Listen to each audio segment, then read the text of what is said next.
This always hits me close, background checks with it, because my high school, back in my freshman year, there was a kid who planned to shoot up the school. Yeah. And, he was the same year as me, but then fast forward to senior year, he had plans to do it again. How do you know he had plans? Because he got arrested both times. Yeah, he had announced it somehow. The first time they found his hit list in the parking lot where he worked, he left it there or dropped it or something. The second time, I can't remember how they caught it, but what was interesting was if you looked into the story, he was on his 18th birthday in May going to buy a hunting rifle from Sports Authority because there were no background checks on this. Yes. Any quick Google search of his name would have given you the story of him planning to shoot up a school already. Yeah. But he was honestly a few weeks shy of successfully legally buying a gun. Yeah. And then who knows what would have happened. Now, you said in the first case they found his hit list. Was your name on it, dude? I don't know. They claimed they contacted every... The first thing I would do is be like, was there a Sean Malone? Me and this kid, out of curiosity. We didn't like each other back in elementary school. Yeesh. In fourth grade, he moved to another elementary school in the district. And I never spoke to him after that. You know, we never crossed paths or anything. But that was something that sat in the back of my head. The school claims they contacted everyone who was on the hit list. This happened. But it's always in the back of my head this happened in sophomore year and then again senior year. I would have spent the two in the middle years. So what's going on with you today, my man? I don't know if you like that candy bar, so you might want to snack. I would have cozied up to that kid for 2 years. What's that scene in Billy Madison? I'm glad I called that guy. Yeah, that's an excellent reference. That's true. Who is that? Steve Buscemi. Yeah, that's perfect. He crosses his name off the list.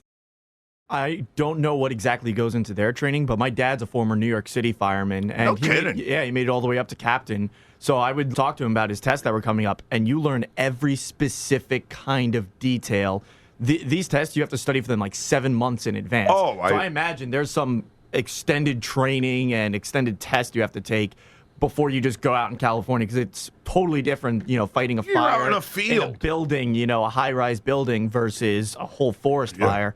I remember one thing my dad told me about brush fires. You would see the brush off the side of the highways. He's like, those you got to be really careful of. And I imagine it's the same with forest fires because of the wind. Yeah. Because you'll be sitting there fighting it at one point and boom, wind change direction. He's like, out of nowhere, a fireball will just shoot right at you. You got to hit the deck hard. That's how I wonder how prepared these Connecticut guys are really going to be. I know they're probably going to break down for a quick training. All right, this is a bit of a different beast here, but how prepared are they going to be? I wonder to what extent they're going to be doing. I wonder if maybe they're mostly going to be doing evac and stuff like that. Not exactly fighting the fires themselves, but helping people get to safety.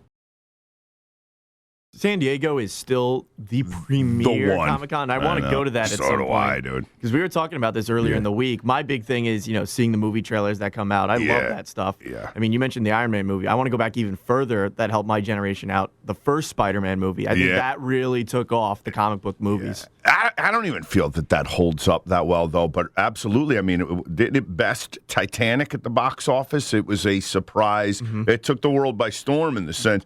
Everybody knew Spider-Man. Nobody thought a big budget, picture, especially directed by Sam Raimi, could wind up being such a box office success. And you're right. And by today's standards, with the Avengers and the way the rest of the Marvel Cinematic Universe is, it doesn't really hold up to the same extent. But for its time, especially when you compare it to, the last big comic book movie I can remember was, Batman and Robin with Schwarzenegger as Mr. Freeze. That was a train wreck.